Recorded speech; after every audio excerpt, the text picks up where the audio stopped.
What's up guys, my name is Gabe and welcome back to the Trojan Blade. Welcome back to a brand new video. We are taking a break from the fall camp preview series to bring you episode 20 of viewer comments. Things are slowly starting to ramp up again. Media Day is right around the corner and September 1st is inching closer and closer. You guys sent in a bunch of interesting stuff this week, so let's get right into it.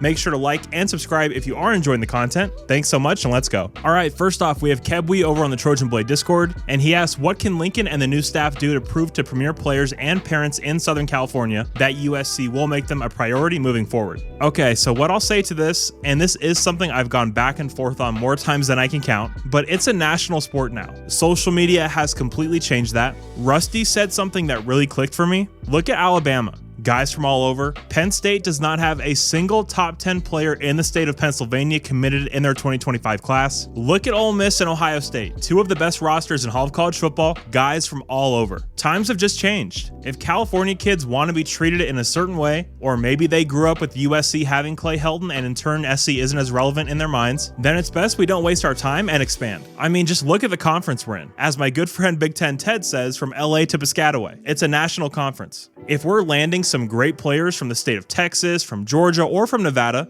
I don't care, I just want good players. The days of recruiting in-state kids because they grew up a Trojan fan are over. Of course you have your exceptions like your Miller Mosses and your Marcellus Williams, but guys like that are few and far between. It's a business now, and that's the prism we need to view it from in my opinion. But to answer your original question, winning. Winning and stabilizing NIL, and that's what'll change things. Next up we have Juan over on YouTube, and he says there is a lot of contradicting news. Mark at WeAreSC is saying that the GM has absolutely no say in how much is given to players along with Scott Schrader and others, but there's also a lot of credible sources that say he's the issue. What's really going on, and is there an attempt to create smokescreens? If so, why? I smell fish and it stinks. All right, so I don't want to get too into the weeds on this, but the amount of positive feedback I received from both the NIL Crisis video and the Dave Emmerich video was staggering. From other media members, players, donors, you name it. WeAreSC is out on an island on this one. If they want to keep putting that information out there and being upset that someone like myself is getting information now, then they can do that. Read the Peristyle on 247. You'll see a lot of overlap with what they're saying and what I said in my videos. And just like I said in my video, Dave is a problem, but he's not the problem. I do stand by every single word I said in both of those videos.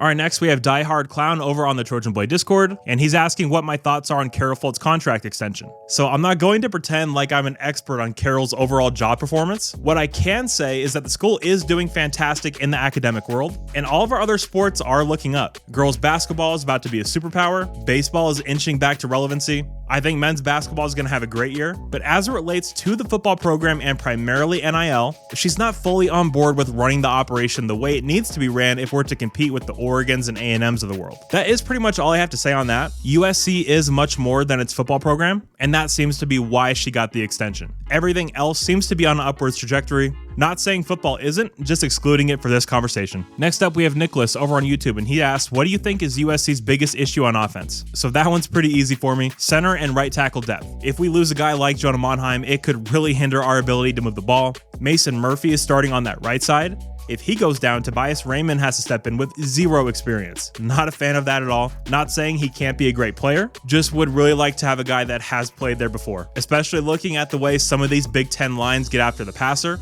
We have to stay healthy at center and right tackle. All right, now let's go through some rapid fire. IDK on the Discord asks, which transfer players leaving USC do you think will have good seasons with other teams? I'm going to go with Malachi Nelson here at Boise State. I think he's going to fit in very well into that offense. Looked pretty good in the spring game. Much easier level of competition overall. I am very interested to see when Boise State goes to Oregon, how he plays. Matt on YouTube asks, is the defense going to be a problem? I mean, I sure hope not. When you say problem, that makes me think of last year and Alex Grinch and how that defense was. Do I think the defense is going to be that? No, I don't. Do I think it's going to be a reincarnation of 2008? I also don't think that. I think it's going to be much improved. I think it's going to be solid. So no, I do not think it's going to be a problem. Coach Domingo on Twitter asks, what's your score prediction for week 1 USC LSU? This is something I flip-flop on every single day. Right now, as I'm recording this video, I'm thinking it's going to be more of a defensive struggle than most people would think. So I'm going to say USC 28, LSU 24. And yes, for these two teams, that would be a defensive struggle. Heading back to Twitter, Anthony in LA asked, the secondary group has the best two deep on the defensive side, but which other two deep are you confident in on that side of the ball?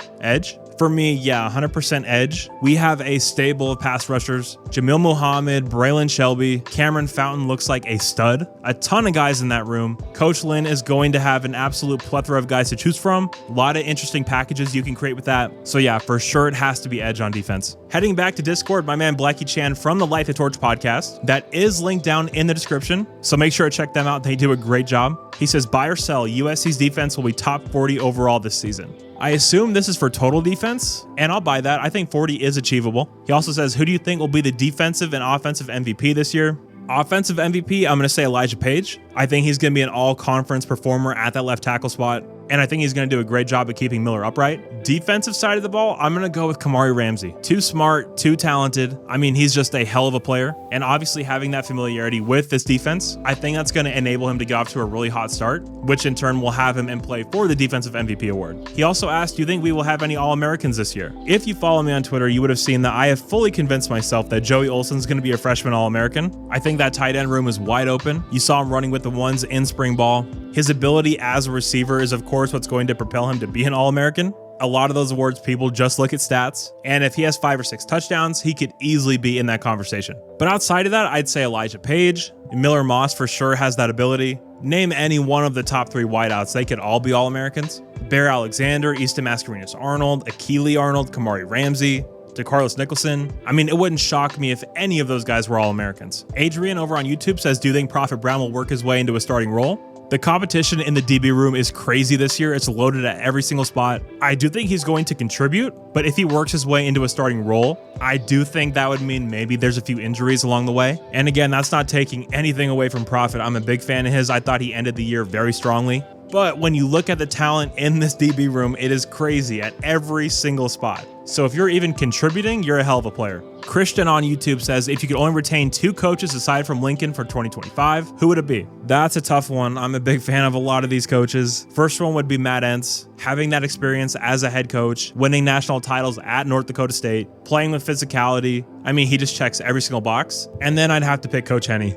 That guy is just electric as a human being. Hell of a recruiter when he doesn't have his hands tied behind his back with NIL. So yeah, for me, it would be Entz and Henne for sure. All right, guys, that will wrap up another episode of Viewer Comments. A ton of great questions this week. Make sure you're following me on all the socials to see when I put out these posts asking for questions. I do it on Twitter, my YouTube community page, and on the Trojan Blade Discord, which, yes, there is a Trojan Blade Discord that is linked down in the description. It is completely free to you, and it's a fantastic place to talk SC ball. So check that out if you're interested. If you guys did happen to enjoy this video today, please do leave a like and subscribe to the channel. Thank you so much. You're all awesome, and as always, take care and fight on.